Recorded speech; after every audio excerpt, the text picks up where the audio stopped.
Millions of people around the world have been watching the Rugby World Cup on TV, but for these children in Senegal, it's a luxury. Satellite television is simply too expensive for most families. Here at the House of Rugby in Dakar, young people from across the city can come together to watch the competition. They also receive help with their schoolwork, advice on health and good citizenship, and training in first aid.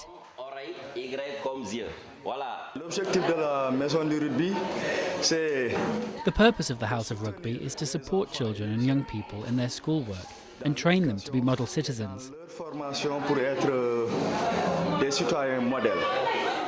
As well as that, it introduces them to rugby.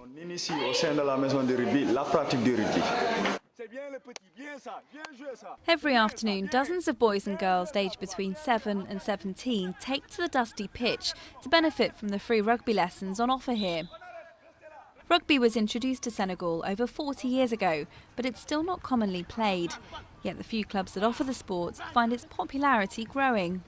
This is a cultural problem because rugby is not in the Senegalese culture. We need to change attitudes because for a long time Senegalese have thought of rugby as a sport for white men, basically. But then they came to realise that their national team could beat Nigeria, Cameroon, Namibia and Ivory Coast. So it made people take notice. And now we have more young people coming.